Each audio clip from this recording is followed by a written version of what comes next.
Live from our 7 Tasmania studios, your nightly news with Kim Miller begins now. Good evening, everyone. First tonight, Beck is back. Standing down as leader of the Labor Party just 2 months ago, Rebecca White has returned to the top job.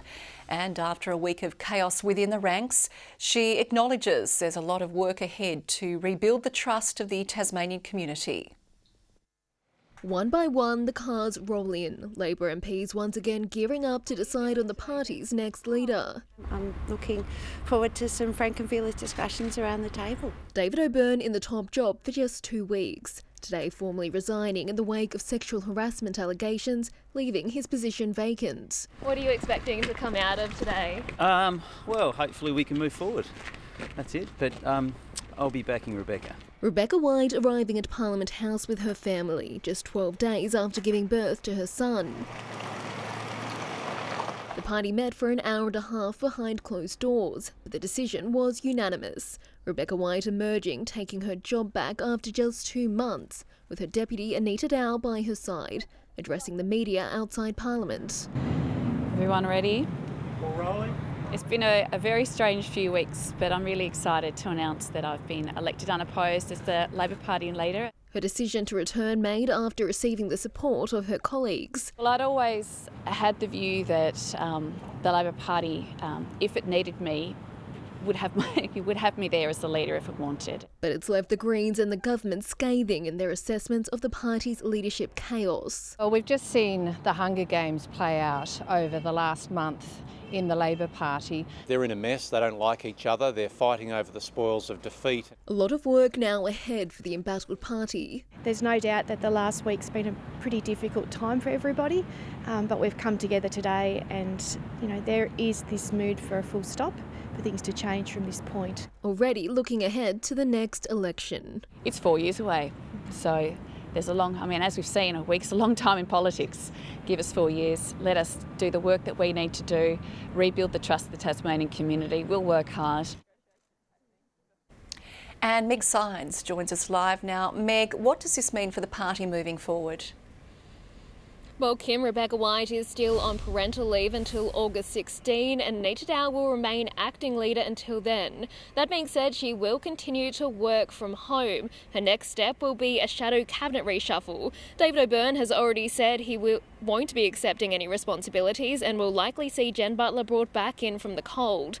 Now, party unity was one of the conditions of Rebecca White's return, with a lot of work left to do to rebuild following the devastating election loss and now those sexual harassment allegations. She wouldn't comment on David O'Byrne's actions, but it's a scandal that will likely continue to plague the party until an investigation into the matter is completed. Kim? OK, thanks very much there, Meg Symes outside Parliament House. In the day's other major political news, the state government has vowed to bring an end to Federal Group's monopoly on poker machines, unveiling its draft gambling policy. But critics say the reforms don't go far enough to reduce harm, and the changes will put more money into the pockets of gaming venues. After decades of control over Tasmania's gambling industry, Federal Group's monopoly of poker machines looks set to come to an end. We'll give control of electronic gaming machines to individual pubs and clubs whilst reducing the cap as well on EGMs in Tasmania by 150 when we introduce the policy. The government finally releasing its draft future gaming policy, revealing pokies in casinos will be taxed less, 13.9%, down from around 26%.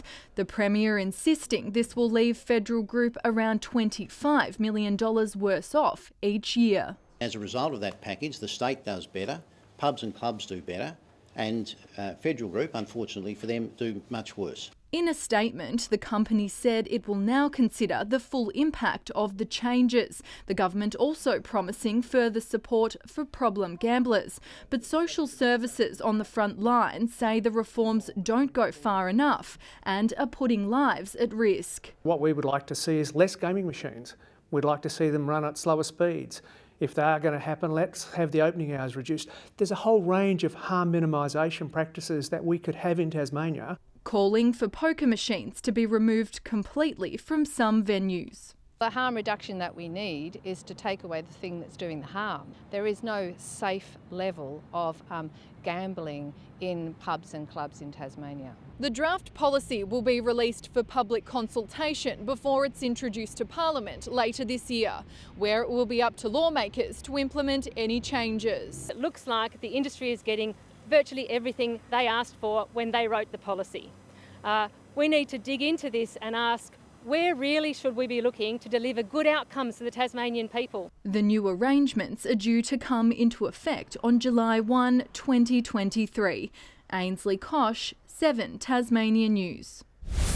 2 vacant properties have caught fire overnight, with crews kept busy at both ends of the state. The blazes, both of which have been branded by investigators as deliberately lit, kept onlookers captivated until authorities arrived. Flames light up the night sky as this Newstead property erupts with fire. Smoke billows into the air as firefighters rush to extinguish the remaining flames. Crews received a call at 9:15 and they arrived 10 minutes later to find the structure 80% involved. The blaze called in by neighbours with nobody there at the time. They reported hearing the sound of fireworks.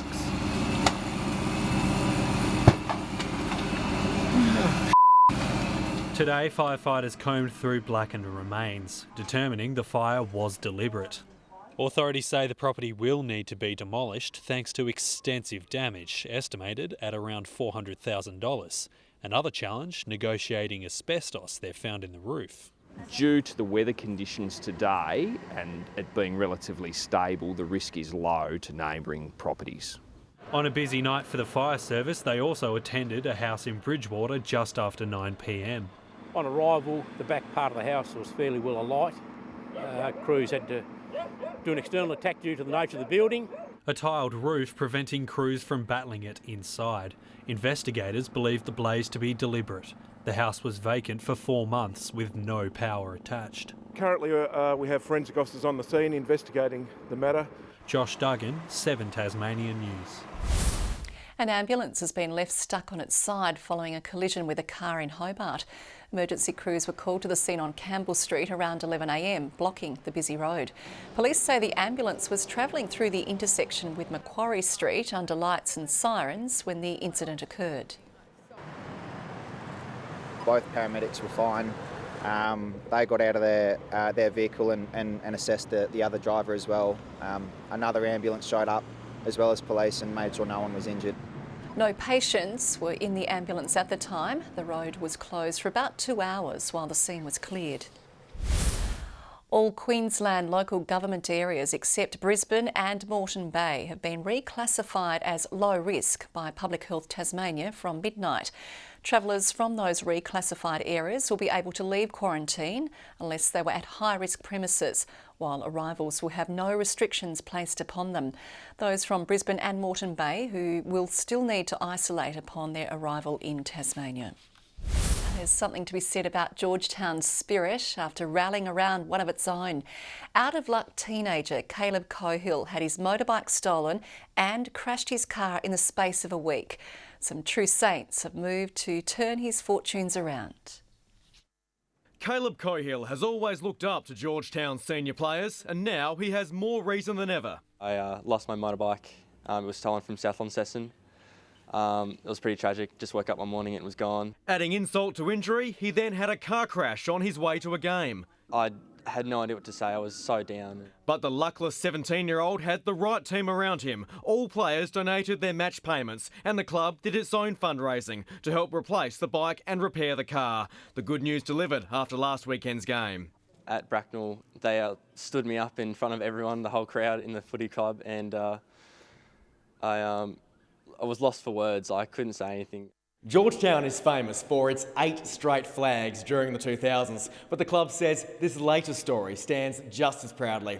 At a time of turmoil when it comes to wins and losses these days, there's no questioning the strength of the Saints off-field. Certainly what we want to show our young people is that there's good people and, you know, good club culture, and that's the focus of what our club's about at the moment. A club which is one of the last standing in the town, and with bonds like this, no wonder it survived. the community's amazing. Like, I had no idea that we were going to do this. Tom Johnson, 7 Tasmania News.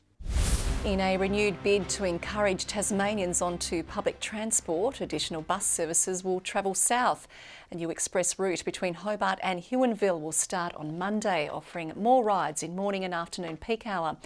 It comes as traffic congestion continues to worsen on the southern outlet, with commuters long calling for better transport options. The last service leaves Hobart at about 6:15 in the evening, Monday to Friday. We haven't had that sort of service before, so this is what our community have been asking for. More and more requests come through for bus services. They want more frequent services, they want better comfort, they want the option of knowing that bus is going to be there when they're there.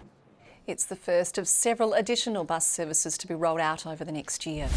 The Tasmanian footy community has shown its support for injured Cygnet footballer Ryan Wiggins. A GoFundMe page to aid the 26-year-old's recovery from a serious spinal injury has now reached more than $130,000. The Cygnet Football Club says it has been rocked to the core by the incident, which happened on Saturday night. All SFL games this weekend have been postponed, with the competition executive saying its thoughts are with all involved. Jack Jumpman's coach Scott Roth's past at Perth is proving fruitful, luring another Wildcat south. Today's signing, Jared Bairstow, is buying into basketball's bigger picture in the state. To Bairstow, there's more to basketball than simply shooting hoops. We want to build something where every Tasmanian is proud of this team, where we walk off the court each night and guys are like, man, that guy gave it their all. In and out of the championship-worthy Wildcats lineup, Bairstow is eyeing a more secure spot in the state side in his 3-year deal. I'll do whatever the team needs to win, and if that puts me on the court, then that puts me on the court. The Hobart Chargers will all be on the court as the team braces for a 3-game road trip in the NBL1. Bit of a blast from the past when 3-game road trips were every trip back in the day. We'll be going all out on the Friday night in Nuttawadi, and then we'll see how people pull up, and then it'll be a matter of managing some minutes over the next 2 games. The first thing we want to do is try and get as many games in, just in case we run into some problems or challenges in the near future. While the Northwest's Rain Smith and Taryn Armstrong have hit the scoreboard against the United States. But the Americans won the game at the Under-19s World Cup. The Emus need to overcome Spain tonight to make it to the quarterfinals. Richie Port's rough ride in the Tour de France has delivered another blow, the Tasmanian crashing midway through the 190-kilometre sprint stage. Is that Richie Port in the middle of it? On the deck, Luke Rowe is assisting. Finished in a large group 4.5 minutes back as Brit Mark Cavendish took his 3rd win at this year's race. Cavendish is now only 1 victory away from equalling the all-time record of stage wins at the Tour. Good evening. Flinders Island and Smithton are high today with 13 degrees and 44 degrees shared between the 4 major population centres.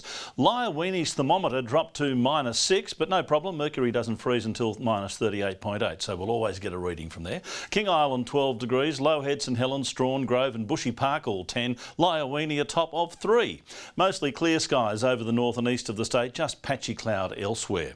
It looked nice everywhere today. The mainland had areas of cloud over the Queensland coast, Cape York, a little more through central Australia and southern WA. Tomorrow the high will have centres over the northeast and south of the state. A trough crosses the Bight with a cold front south of that. Winds light and variable tomorrow, tending east-northeasterly at 5 to 15 knots, swells at 2.5 metres.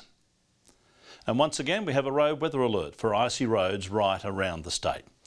And around the state tomorrow, Hobart, morning frost, partly cloudy 10, 11 the top for Cygnet, morning frost for Norfolk, a top of 9 degrees. Launceston, a high of 10 after -2, Devonport 10 as well, and -4 overnight for Campbelltown, 9 the maximum later. Burnie 11 degrees and partly cloudy, a morning frost for Strawn, 12 degrees and 12 the high for Smithton as well. St Helens morning frost, partly cloudy, 11 degrees, 11 for Swansea and 10 after -3 early for Fingal. Friday morning frost, that's a given, mostly fine apart from a shower over the east and the Furneaux Islands. A chilly beginning to the weekend, fine again though with light winds, a shower possible over the northeast, and on Sunday showers over the north later in the day and more frequent over the northwest, a fine sunny 12 in Hobart.